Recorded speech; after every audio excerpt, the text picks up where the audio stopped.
Bonsoir Daniel. Bonsoir. Merci de me recevoir. Alors cette fois-ci je suis à Paris, toujours pour le film C'est quoi le bonheur pour vous? Et donc c'est une question pour moi qui est fondamentale, que les gens doivent se poser. C'est à mon sens te donner un GPS dans ta vie, comme une direction. Pour toi le bonheur, c'est quoi? Mon cerveau est un peu tordu, comme ma profession, comme mes activités, qui sont sûrement un peu en marge aussi. Et j'ai envie de dire que j'ai une telle soif de vision globale et de compréhension de l'être humain, de santé de l'être humain sur tous les plans, que je pourrais quasiment décliner un bonheur par plan. Et bien évidemment, si on se place dans la psychologie de Monsieur Tout-le-Monde, on aura le bonheur qui sera le reflet de sa conscience, le reflet de ses besoins, tout aussi respectables que ceux d'un lama tibétain ou d'un chaman amérindien. Et on peut bien sûr se demander si derrière cela, il y a un dénominateur commun ou pas. Moi, ça m'intéresserait de voir si on peut faire des synthèses, si on peut rassembler à la fin de ce film, qui est un beau projet, quelque chose qui serait comme un fil rouge du bonheur pour l'humain, et pas seulement pour telle ou telle personne. Alors bon, qui répond à la question? C'est ça qui m'interpelle. Si ma petite personnalité prend la parole, le bonheur c'est réduit à ma santé, ma prospérité, la prospérité de mon école, le bonheur de mes proches, une consommation plus ou moins éclairée, comme on pourrait qualifier le comportement d'un naturopathe moyen, plutôt exigeant sur le qualitatif. Mais j'ai vraiment pas envie de passer une heure à parler de ça. Il y a de quoi dire. Hein. Bon. Par contre, si je passe le micro à quelque chose de plus profond, de plus absolu, qui serait de l'ordre de l'âme, du soi, de l'être, parce que c'est trop facile de donner la parole au paraître, de toute façon il l'apprend sans qu'on lui demande. Et j'ai le sentiment que l'ego c'est tellement autosatisfait de désir, de possession, de consommation, d'orgueil, de prétention à être invincible, immortel et avoir tout pouvoir, en oubliant tous les jours qu'il va mourir et qu'il n'est qu'une illusion de plus sur un bout de chemin.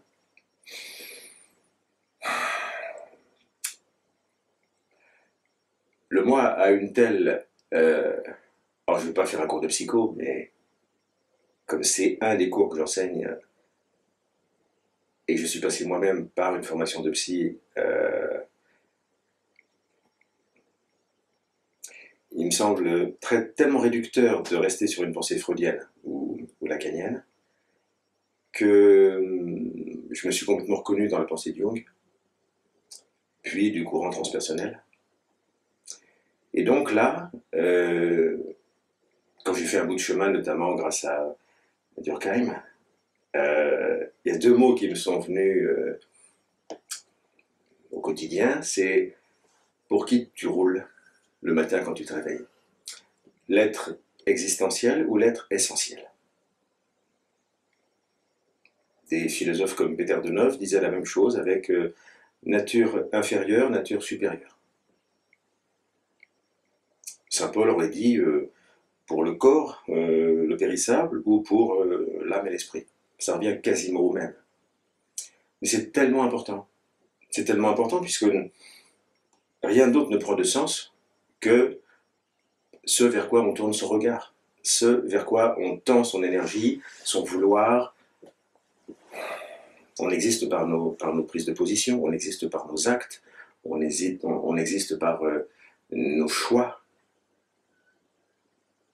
Et s'il y a bien une obsession qu'on peut conseiller aux gens aujourd'hui, qui sont tellement en quête de sens, c'est Pour qui vous roulez? Pour qui? Pourquoi vous levez-vous le matin? Ça nécessite une sacrée introspection. Oui, une introspection ou une grâce. Parfois ça descend. Parfois c'est le fruit d'un cheminement auprès d'un maître, d'une école de sagesse. Je crois que dans ma vie, je peux dire que merci parce que j'ai eu vraiment des rencontres merveilleuses depuis gamin, depuis Taizen Deshimaru jusqu'à Satyananda, en passant par Lanza Devasto et beaucoup d'autres. Effectivement. Des coups de cœur fraternels, des enseignements très précieux. Et pour moi, c'était comme des évidences qui se mettaient bout à bout, des pièces de puzzle qui construisaient ce qui était déjà là à l'intérieur, mais qui n'avait pas été mis en lumière, conscientisé. Non, comme tu dis, c'est quand même une sacrée chance. J'y crois pas vraiment. J'y crois pas vraiment à la chance. Je crois que la chance, c'est un retour de bon karma. Et puis voilà, on a bossé, on a galéré combien de fois pour en arriver là. On a juste un peu oublié, quoi. Bon. On dit qu'il n'y a pas de hasard avec des rendez-vous. C'est ça, c'est ça. Il y a des retrouvailles aujourd'hui. Il y a des retrouvailles. Ça va de plus en plus, ouais. Je suis d'accord, ouais. Moi, j'appelle ça des synchronicités aussi. Bien sûr, ouais. bien sûr. Ça, c'est très jungien, mais on est dans une évolution de société au sens très très large qui fait que on n'a quasiment plus de virginité relationnelle. On a les rencontres nouvelles, à ma connaissance et à mon sens et à mon intuition, n'existent plus. On se retrouve pour soit régler des comptes, en famille notamment, soit pour continuer de bosser ensemble, pour achever quelque chose de déjà commencé. Quand je suis avec mes étudiants, je leur dis jamais ça au premier cours, ils partiraient en courant. En fin d'études, on peut en parler clairement, et on a quasiment tous la sensation, le feeling, pas la sensation, mais d'avoir déjà bossé ensemble. Comme une interconnexion. Bien sûr, ouais. Bien sûr, bien sûr.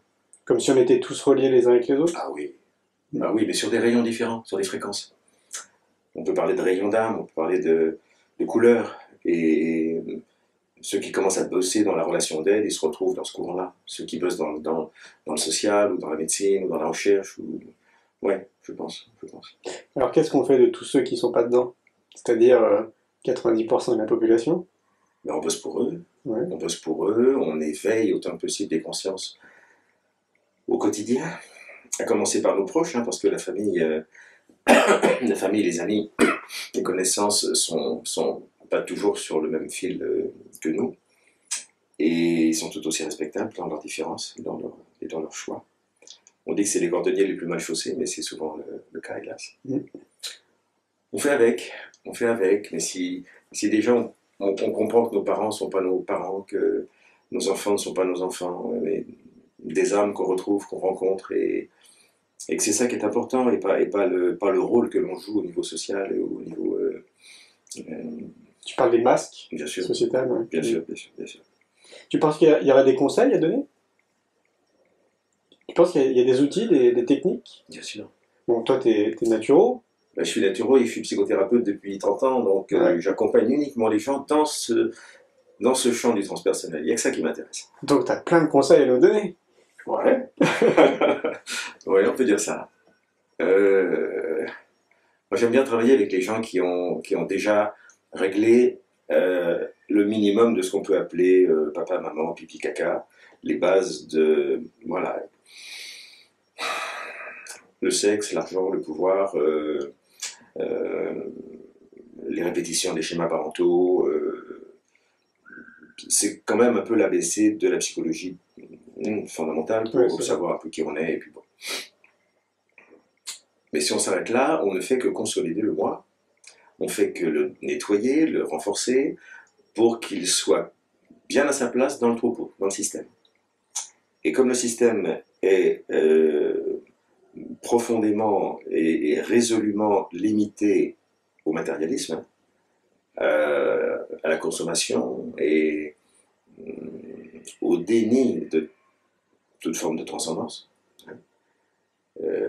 puisque qui s'occupe aujourd'hui de la pensée des philosophes grecs ou orientaux, qui s'occupe de l'essence même des religions, qui ne sont pas forcément non plus dans le succès, dirons-nous.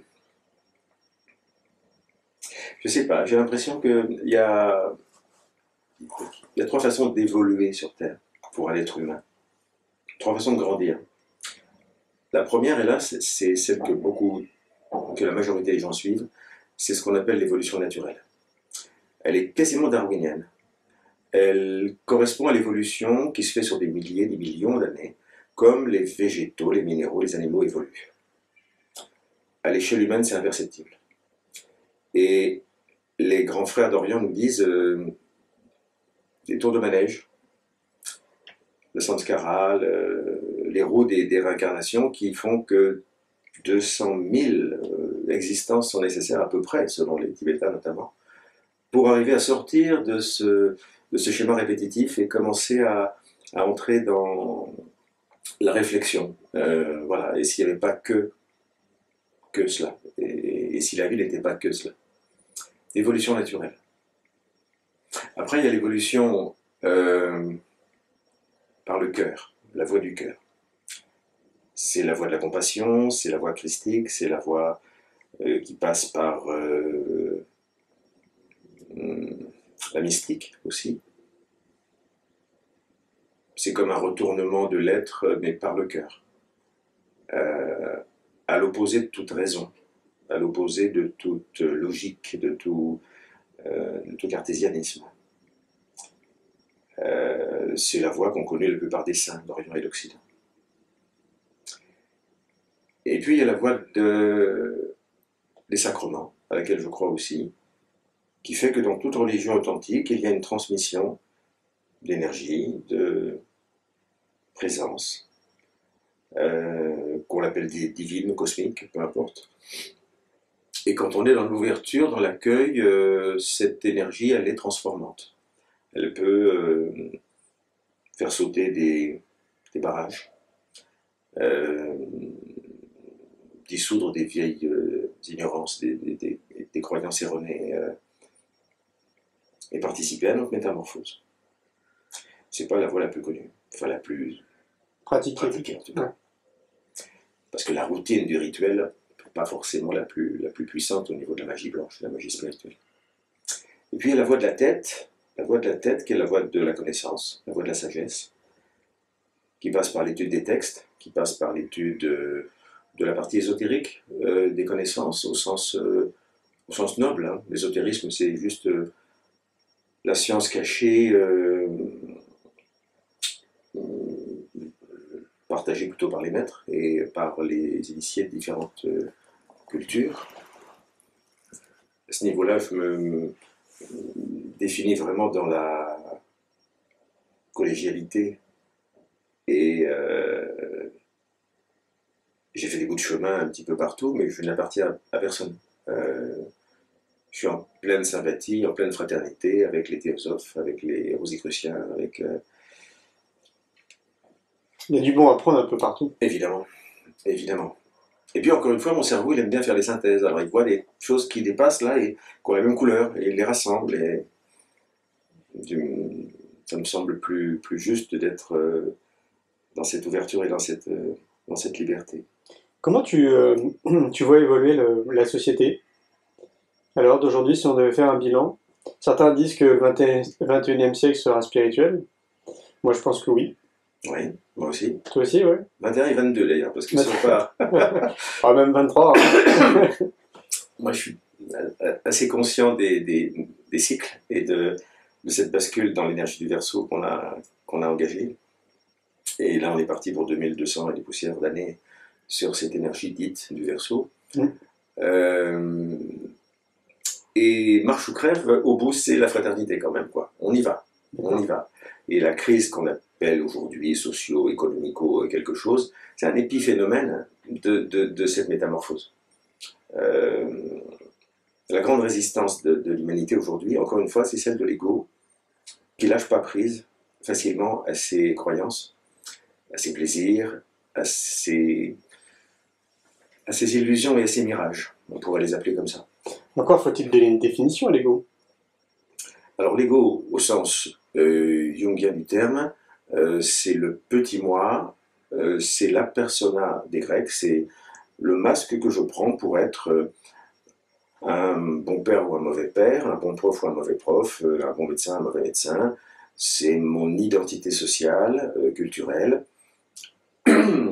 faite essentiellement de mon véhicule physique, que j'essaie d'entretenir de mon mieux, comme une voiture, hein, sans plus. Les révisions, un peu de polish, mais bon, on va pas non plus être fanat du corps. Bon. Il y a des naturopathes qui sont dans ce piège, je crois. Un plan physique, bien sûr, vivant, avec une vitalité importante associée. Un plan émotionnel, qui est notre réalité faite de désir, faite de passion, de jalousie, de convoitise, de larmes, de rire. C'est probablement sur ce plan-là que nous avons un maximum à travailler aujourd'hui. C'est, en termes d'initiation, la plus difficile des portes à passer, pour le moi. La troisième dimension de l'ego, c'est l'intellect. C'est le mental concret, comme disait Steiner, c'est le mental cerveau gauche, hein, cerveau rationnel, cerveau je crois ce que je vois, et tout doit être scientifique, et... Cartésien. Oui, assoiffé de culture, assoiffé de savoir, mais pas de connaissance. Assoiffé de savoir, du quantitatif, ça lui plaît bien, ça, les honneurs aussi universitaires. Les pièges sont partout. Hein. Et tu as un sentiment que qu'il se passe quelque chose, du coup, que la société est en train de basculer vers peut-être plus de conscience et moins d'ego? Mais c'est ça. Elle est confrontée aux limites même de l'ego. C'est-à-dire que le corps n'est pas immortel. Il va bien falloir accepter ça un jour. Et que même si la médecine, l'hygiène progressent, on ne va pas faire de nous des immortels, physiquement parlant. Que les émotions sont un énorme sac de mirages, puisqu'aucune émotion ne dure, aucune émotion ne porte, je dirais, ne porte l'âme dans sa plénitude. Quand je parle de l'émotion, c'est ce qu'on appelle le plan astral en ésotérisme, c'est le monde des désirs, des passions, des attachements, des jalousies. C'est 99,9 de notre culture quand même, en termes de films, de livres. Tous nos arts sont saturés d'émotionnel. Alors c'est pareil, hein. Ouais. Émotionnel. Ouais. C'est quoi la définition d'émotionnel? C'est une force qui participe beaucoup de l'instinct, du glandulaire même, de l'hormonal, et qui participe de ma réaction au monde. Emotion, hein, ça m'amène à une motion, à un mouvement. Un mouvement de peur face à un danger, un mouvement d'attraction, de sympathie vers quelqu'un que j'ai envie de prendre dans mes bras, un mouvement d'isolement dans la tristesse, un mouvement d'acidité, de fermentation dans la jalousie. Mais tous ces éléments-là n'appartiennent qu'à l'ego. L'émotionnel rêve de temps en temps à des dimensions supérieures, mais qu'elle est incapable de consommer parce qu'elle-même est limitée par ses propres acquis. Encore une fois, la loi de la répétition, la loi du moindre effort, la loi de non-résistance fait qu'on répète toujours ce qu'on connaît plutôt que d'inventer quelque chose de nouveau. Or, dans le plan émotionnel, répéter nous ligote complètement dans un univers infantile. C'est le petit cœur avec une minuscule. C'est l'enfant intérieur, non pas dans sa pureté et ses qualités de confiance et d'innocence. C'est l'enfant intérieur toujours trahi, toujours mal aimé, toujours abandonné, toujours en quête d'un plus, en quête de quelqu'un qui viendrait lui remplir ce vide. Mais jusqu'à quand l'humanité va tourner en rond dans se leurre. Alors de temps en temps, l'ultime désir, c'est là où l'ego est menacé d'autolyse, hein, et de s'autophagie en quelque sorte. C'est qu'il est capable de temps en temps de désirer l'amour. Lorsque je désire l'amour et que je sors du répétitif, je suis forcé de le réinventer. Et dans ce cas-là, ce n'est plus l'amour qui consomme, qui désire, qui jalouse. Ce n'est plus l'univers romantique qui nous colle culturellement à l'existence. J'ai envie un jour d'écrire un livre pour donner un coup de pied dans le romantisme. On parle d'amour inconditionnel, là. Je ne parle que de celui-là, c'est le seul qui existe. C'est cet univers qui ne peut que donner sans attente de retour. C'est cet univers qui reçoit la grâce du pardon. Le pardon n'est pas humain. Aucun humain ne peut pardonner. On peut pardonner avec sa tête, on peut pardonner avec la volonté. Mais le pardon est une grâce qui vient de cet espace de l'amour inconditionnel. La joie, de la même façon, la joie n'est pas le plaisir. La joie, elle demeure quand on l'a reçue, quand on l'a goûtée, quand on l'a expérimentée.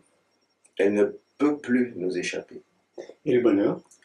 Eh bien, on y touche. On y touche. Le bonheur, c'est l'expression permanente pour moi de cette réalité transcendantale. Donc, lorsque l'ego gagne sa majuscule, si vous voulez, ou lorsque l'ego devient le soi, lorsque l'ego accueille, s'ouvre aux réalités de l'âme et de l'esprit. Et là, plutôt que les limites de mon physique, les limites de mon émotion, les limites de mon mental, j'accueille une autre réalité ternaire, parce que c'est ternaire aussi, c'est au plan du mental qu'on pourrait appeler supérieur, transcendantal, le causal des hindous, ça serait le plan de l'intuition, le plan de la sagesse. La sagesse n'est pas faite que pour les philosophes ou les vieux barbus orientaux. Hein. Répondre aux questions qui donnent du sens à notre vie, il n'y a rien de plus passionnant que d'étudier le qu'est-ce que je fais là, et d'où je viens et d'où je vais. Qu'est-ce que le bonheur? Le bonheur, c'est aller vers ce sens déjà. C'est grandir dans ce sens de qui suis-je, et d'où je vais et d'où je viens. Ça, c'est pour la partie mentale éclairée. Et puis le cœur éclairé, le cœur réchauffé plutôt, parce que le cœur, il ne s'éclaire pas, il se réchauffe. C'est l'accès à l'amour dont on vient de parler. C'est oser lâcher le petit cœur infantile et romantique pour aimer sans condition. Certains disent d'essayer de garder l'enfant Oui. qui est en nous. Oui. C'est-à-dire que si on part de l'éducation, on est conditionné, donc notre enfant on le met de côté, puis on grandit, puis notre enfant il n'est plus là. C'est pas faux. Et donc pour moi ça reviendrait à ça, ça serait de garder cette essence qu'on a. Ah, cette essence, ça me plaît bien, parce que là on touche à l'être essentiel. Mmh. On touche à cet être qui n'est plus conditionné par les aspects du moi. C'est ça. On touche à l'absolu. Mmh. On touche à l'absolu. Or, je suis un petit peu prudent sur l'enfant quand on en parle en psychologie aujourd'hui, parce qu'on associe souvent comme un raccourci prendre soin de l'enfant intérieur et prendre soin de sa vie spirituelle, du précieux. Le précieux au sens spirituel, c'est plus qu'un enfant intérieur. C'est également le maître intérieur. Et le maître intérieur n'est pas un enfant, c'est un Dieu. C'est un Dieu. C'est notre âme. C'est notre âme, et plus haut, c'est notre esprit, la monade, comme on l'appelle, l'étincelle de l'origine, qui veille très haut, et qu'on peut appeler l'esprit. Mais si déjà on accueille notre moi, si notre moi accueille la sainte présence de l'âme, c'est-à-dire cette capacité à aimer sans condition, à se réjouir sans condition, à donner sans condition, là on sème des graines de fraternité qui vont très très vite pousser. Parce qu'il faut oser, il faut être gonflé quand même. Pour parler de ça aujourd'hui à des adultes en formation professionnelle, je prends des risques, mais je le fais. Parler de ça en conférence, quand on a une étiquette de naturopathe ou de psy, je prends le risque parce que j'ai pas le choix. J'ai le sentiment intime que je fais ce qu'on me dit de faire, moi. Et je ne pourrais pas me regarder dans la glace si je ne faisais pas ça. Donc dans mes bouquins, mes conférences sont des alibis. Je parle de santé, d'alimentation, de respiration. mais c'est pour aller vers cet éveil de conscience. Est-ce qu'on parle pas aussi de pleine conscience? Ouais. Ouais, je peux emballer. D'autres disent la pure conscience. Ah, je préfère. Je préfère. La pleine conscience, c'est très très bien, et je remercie et je rends hommage à tout ce courant qui fait le pont entre le bouddhisme et la psycho aussi, hein, les neurosciences, parce que ça permet à tout le monde médical, jusqu'en psychiatrie aujourd'hui, d'intégrer des éléments de méditation, mais le mais qui me dérange, c'est tout, c'est qu'on reste dans la méditation laïque. Hein, elle se veut laïque. C'est pour ça qu'elle passe l'université, elle passe la fac. Sinon, elle ne passerait pas. Bon, alors je me dis, il faut être prudent, il faut être patient aussi, et puis les choses sont poussées. Dans la méditation laïque, les gens vont forcément toucher autre chose qui sera de l'ordre du sacré, de l'ordre du spirituel. Ouais, moi j'appelle ça même la quintessence. Ouais. Ouais. Ouais. Alors, donc c'est une démarche trinitaire. Hein, si je reprends mon petit schéma de triangle là, on a le moi avec son véhicule physique, émotionnel et mental, et puis on a l'âme qui, elle, nous attend patiemment, plongée dans sa profonde méditation, qui est lumière de sagesse, donc, qui vient éclairer notre mental, tout amour, pour venir vraiment s'imposer dans notre cœur, mais c'est la troisième partie qui est la plus délicate à intégrer, c'est la puissance. La puissance, elle vient de tout en haut, et elle doit se connecter, elle, ni au mental, ni à l'émotionnel, elle doit se connecter à notre propre volonté, à notre propre « je peux et je veux ». Et c'est le plus bouleversant de l'histoire, parce que c'est l'ultime signification du lâcher-prise. C'est l'amen. C'est le que ta volonté soit faite. C'est le plus compliqué. Évidemment, c'est l'ultime rempart de l'ego aussi. Parce que l'ego peut pirouetter et se leurrer son monde avec une pensée plutôt sage. Il peut même faire des gros efforts pour aimer. Mais lâcher prise à genoux dans que ta volonté soit faite, ça c'est autre chose. Mais c'est le chemin nécessaire et suffisant pour soulever les montagnes et pour faire des miracles. Et les miracles en guérison, c'est important, c'est existant quand même. Il y en a 80-90 à l'eau de répertoriés quand même. Bon. Tu prêches un convaincu. Ceci dit, moi je réfléchis toujours de manière globale. Moi j'estime qu'on fait partie des gens qui ont le recul nécessaire, chacun à notre niveau. Et la majorité de la population n'a pas ce recul nécessaire, parce que conditionné, bien sûr, à travers les médias, à travers le gouvernement, la politique, la pharmacopée, l'agroalimentaire, etc. Comment on peut faire? Comment on peut faire? Alors nous on essaye, évidemment, depuis 12 ans. J'imagine toi, depuis 30 ans, on essaye chacun de notre côté, on est des millions, alors ça c'est très rassurant. Mais comment on peut faire pour essayer de sensibiliser encore plus cette population, de se dire, pour moi c'est un chiffre énorme de se dire que c'est quasiment 80% de la population qui est un peu comme des moutons, quoi, quelque part. Comment on peut faire? Déjà, tordre le cou à la peur, donc prendre des risques, s'engager, témoigner, être porteur de paix, être artisan de paix. Tordre le cou au doute. On peut toujours se dire, et si j'étais pas sur la bonne voie? Et si je me plantais? Et si c'était pas le bon enseignement? Il faut suivre son intuition. Et quand l'intuition est corroborée par l'enseignement des sages. Moi j'ai un respect, c'est mon côté sagittaire, ça a un côté très dans la tradition, et dans l'enseignement et dans l'ouverture. Bon, mais si mon intuition me donne une piste qui n'est pas OK avec l'enseignement des maîtres de sagesse, maîtres de compassion en général, hein, là je me dis non, je me plante, c'est pas possible, il faut que ce soit OK. Il faut qu'on fasse une petite parenthèse, parce que maître de sagesse, ça va pas parler à... Oui. Ouais. C'est quoi un maître de sagesse? Il y a sur Terre aujourd'hui une poignée d'êtres, de grands êtres réalisés. Des êtres réalisés qui ont, par le passé, galéré comme nous, et sont passés, comme nous, par tout un tas d'étapes qu'on appelle initiatiques. En termes de conscience, on peut même aller plus loin et dire que La conscience est passée jadis par le monde minéral, parce qu'elle avait une expérience à faire par là, puis par le végétal, puis par l'animal. Je ne parle pas d'ego, hein, je parle de la conscience cosmique. Et elle est arrivée il y a quelques temps sous forme humaine. Alors on a dit c'est fini, ça y est, c'est le top de la création. L'homme a tout pouvoir, il a le pouvoir sur les animaux, les végétaux, la terre, donc c'est le boss. On voit où ça l'a amené, hein, dans l'exploitation des ressources et dans les guerres, etc. Et on s'est dit, il y a 4 règnes sur Terre. Minéral, végétal, animal et humain.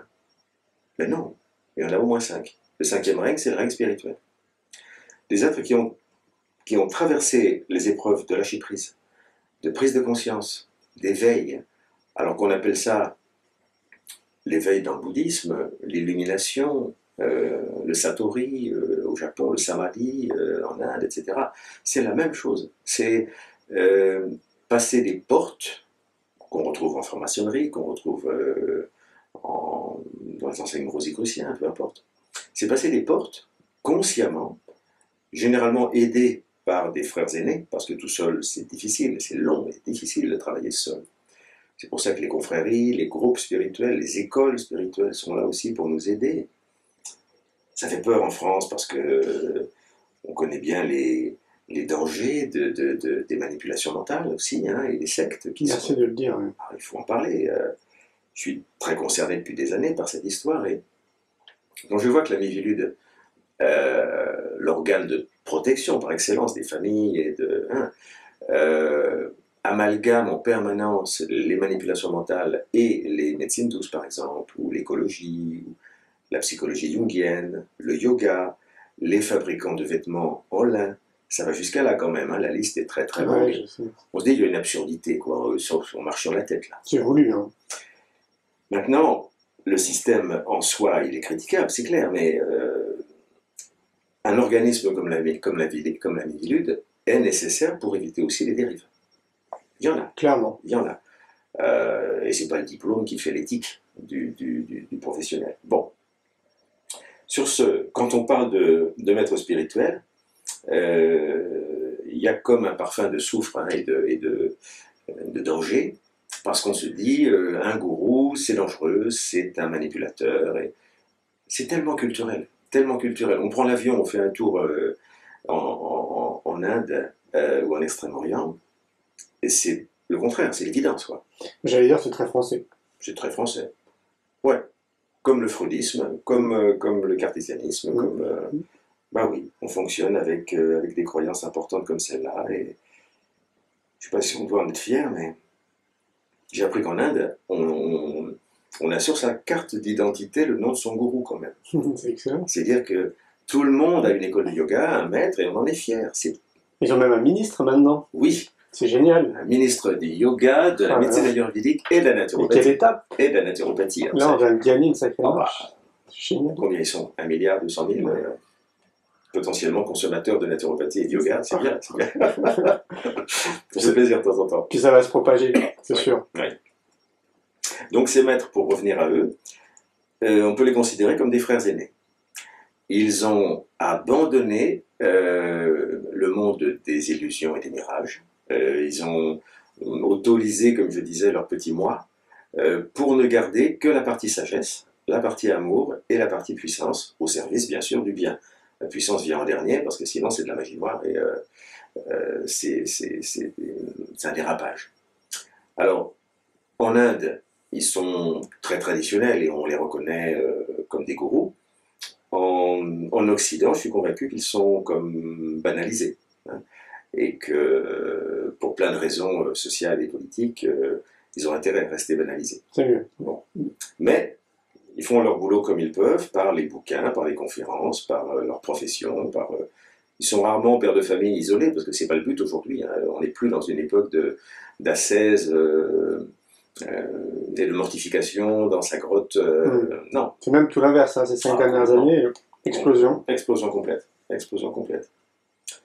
Alors, donc du coup, tu t'appuies sur eux. Je m'appuie sur eux comme étant des phares, voilà, comme étant des repères, des garde-fous pour ne pas se planter. Quand on a la grâce de les rencontrer et de suivre un enseignement avec eux, c'est que du bonheur, parce qu'on est nourri de l'intérieur et propulsé. J'ai d'ailleurs longtemps fait des conférences sur la notion de comment discerner un vrai maître d'un faux maître. Ouais, intéressant. Parce qu'il y a plein de millimètres, hein. Il y a des petits maîtres partout qui se prennent très au sérieux, mais qui peuvent être très dangereux. Bien sûr. Donc il y a 6 ou 7 critères qui sont très importants, dont le principal, à mon sens, est qu'un maître ne se dit jamais maître, mais qu'il n'a pour objectif que d'éveiller le maître intérieur de son élève. Il n'y a jamais non plus de notion d'exploitation, ni financière, ni intellectuelle, ni sexuelle, ni de la force de travail. Ça veut dire que tu recommandes Ouais. à ce que chacun trouve son maître? Vraiment. Ok. Vraiment. Vraiment. Et en Occident, on a le grand bonheur d'avoir à notre disposition, quand même aujourd'hui, beaucoup d'écoles de yoga, beaucoup d'écoles que j'ai citées tout à l'heure, théosophie, anthroposophie, maçonnerie, Rose-Croix. Quand je dis maçonnerie, la branche théiste. Parce que là, le dénominateur commun, il est évident. On est sur un vivier de connaissances, on est sur un vivier de sagesse. Et moi, j'invite personne à signer à vie auprès de tel groupe ou de tel enseignement ou de tel maître, mais faire un bout de chemin. Voilà. D'être curieux. Être curieux, prendre, goûter, digérer, assimiler, garder un sens critique permanent, un discernement. Et puis, si on va voir ailleurs, pourquoi pas? De toute façon, entre eux, ils ne sont pas jaloux, les maîtres. Hein. Moi, si on me demande quels sont mes maîtres, j'hésite pas une seconde pour dire qu'il y a Christ et Bouddha. D'accord. Je mets la barre haut, mais pourquoi la mettre plus bas? Il faut viser la lune. On est d'accord? Ouais. Moi, ma façon de voir les choses par rapport à ça, c'est ça fait un petit moment donné que je voyage. J'imagine que toi, tu voyages aussi. Et à chaque fois, j'arrive à une conclusion, c'est que tout part de l'éducation. Oui. Et donc, du coup, depuis quelques mois, on est parti dans une idée de créer une école, de la maternelle jusqu'au bac, que j'appelle moi une école de la vie. Ouais. Parce que il y a tout à réinventer. L'éducation nationale, à l'heure d'aujourd'hui, c'est totalement has-been. Montessori, Steiner, Freinet, c'est super ce qu'ils font. C'est mieux, déjà. Ouais, c'est mieux, ils ont été pionniers, mais ils ont leurs propres limites. Ouais. Et donc, du coup, il faut tout réinventer. Et je pense que c'est l'éducation, en changeant l'éducation, donc en apportant quelque chose de nouveau, avec peut-être probablement plus de sens, encore faudrait-il donner une définition à sens, qu'on pourra changer justement les choses. Ouais. Et là, dans ce cas-là, je me dis, en 3 générations, c'est bon, c'est plié. Quoi. Ça tient la route. Hein. Ça tient la route. D'autant que les enfants qui arrivent aujourd'hui sont souvent d'une qualité d'écoute et d'éveil. Incroyable. Wow. Prise de conscience. Alors on parle, à juste tort ou pas, à juste titre ou pas, des enfants indigos, c'est le nom qu'on leur donne. Ou cristal. Oui, maintenant il y a les enfants cristal. Il y a un super livre de Sylvie Simon sur le sujet d'ailleurs. Alors il y en a toujours eu apparemment, mais ils arrivent en force quoi. J'ai l'impression qu'il y a des âmes qui s'incarnent là avec un... j'en ai un dans ma famille, un gamin qui à 4 ans, le jour de son anniversaire, on lui demande ce qu'il veut faire dans la vie. Et il nous répond fièrement et sans hésiter, moi je viens sauver la planète. Oh, trop bien. Bon, et comme ça, il y en a plein. Quoi. Ah, c'est génial. Ouais. Mais ils sont pas faciles à accompagner pour les parents. Bah, c'est des rebelles. Bah, c'est des pros de la rébellion qui donnent des leçons aux parents, qui ont un effet miroir aussi. Pas de cadeau, pas de... C'est pour ça qu'il faut les accompagner. Ben oui. Et puis bon, les gamins qui sont pas indigos, on fait pareil, hein, bien sûr. Mais ils ont besoin de modèles. Parce qu'il y a un autre constat, c'est que déconditionner un jeune adulte, on va dire à partir de 40 ans, puisque globalement, entre 40 et 50 ans, il y a une prise de conscience. On a envie de donner un sens à sa vie, à son existence. Pour certains, ça va être très rapide de se déconditionner. Pour d'autres, ça va être quand même beaucoup plus long. Alors que si on prend un enfant à la source, qui est totalement dans l'ouverture, qui n'est pas conditionné justement par la société, on gagne quand même beaucoup de temps. Évidemment. Maintenant, il ne s'agit pas non plus de le formater. Hein. Ben non. Moi, je parle plus d'accompagnement. Accompagnement, voilà, vers son... À l'élever, quoi. Voilà, vers son propre éveil, vers dans sa croissance, oui, bien sûr. Chacun étant, encore une fois, sur sa couleur, probablement, et sa fréquence. Exactement. Donc, il y a du boulot. Ah bah oui, mais on est éducateur de santé dans mon job, et si la santé est holistique, on va jusqu'à là, quoi. Hein, donc on doit être aussi compétent pour faire une correction de régime alimentaire que dans la relation au corps, que dans le souffle, l'énergie, que dans les réflexes écologiques et sociaux responsables, que spirituels. Que spirituel. Tout à fait, faut tout revoir. Ouais. D'ailleurs, toi qui es quand même plutôt spécialisé dans l'alimentation, je trouve que c'est quand même difficile de bien manger. Oui. En tout cas, il faut, une fois de Je plus, ne sais être pas si je suis dans l'alimentation, hein, parce que l'alimentation est une technique majeure en naturopathie, soit, ouais. mais l'enseignement que je donne, il est probablement l'un des plus souples et des plus ouverts en France D'accord. par rapport à mes collègues. Okay. Il n'y a pas un régime qui est fait, il n'y a pas un régime sénato. On insiste beaucoup sur l'individualisation, sur qu'est-ce qui est le mieux pour cette personne aujourd'hui et pas forcément demain, selon son tempérament, sa constitution, sa psychologie, ses croyances, son budget, sa profession, le climat. L'environnement. Bien sûr que globalement, on va tendre vers une alimentation plus saine, plus bio, plus vivante, mais en gardant un bon équilibre protéines, lipides, glucides, cru, cuit, mais pas pour des régimes extrêmes de végétalisme ou ouais, c'est clair. de respirationnisme, comme ça. Ouais. Bon. Et qu'est-ce que tu penses de l'urinothérapie? Bonne vieille technique ayurvédique qui a sauvé des vies. Je l'ai utilisé souvent, je l'ai conseillé, pas très souvent, mais dans des cas qui étaient, à mon sens, bien justifiés. Par exemple, les simples cystites chez la femme sont quasiment auto-guéris en 48 heures, juste en mettant une goutte d'urine sur la langue à chaque miction. Incroyable. Principe d'auto-vaccin, en quelque sorte. Bon. Il suffit de passer un petit peu la barrière du goût, des tabous aussi. Hein, mais bon, il n'y a aucune comparaison entre l'urine et les matières fécales. C'est bon. Un petit goût de bouillon de légumes pour ceux qui ne savent pas. Voilà. Maintenant, l'urinothérapie chez quelqu'un qui mange de la viande, de la charcuterie, plein de produits sucrés industriels, je ne conseille pas. Je conseille pas. Là, elle est vraiment chargée en déchets. D'abord, faire une réforme vers une alimentation plus hypotoxique. Et puis, j'ai accompagné, avant la trithérapie, il y a quelques années, j'avais beaucoup de clients sidéens. Et je crois que l'urinothérapie les a aidés à gagner quelques années de vie. Vraiment, vraiment. Et puis, quand on est abandonné par la médecine, on peut tout essayer. Tout à fait, ouais. Dans ce cadre-là, voilà. Certains disent que c'est notre meilleure trousse à pharmacie. J'irai pas jusqu'à là. Moi, je le garde pour des cas vraiment très graves, quand on a encore une fois tout essayé, et jamais à la place non plus d'un traitement, bien sûr, en cancérologie. Hein, par exemple. Faire des choses en plus, bon, mais jamais à la place. Parce que c'est pareil, il y a tout un travail d'éducation. Ouais. Moi, ce que je constate, c'est qu'on est déresponsabilisé au niveau de notre alimentation, au niveau de notre santé, au niveau des médicaments qu'on peut consommer. Il y a une fois de plus, c'est comme une forme de déconditionnement. Ouais. Apprendre à penser de façon autonome, faire d'autres choix, réfléchir, critiquer, discerner. Sortir du troupeau, c'est pas évident. Hein. C'est pas du tout évident. Pas du tout évident.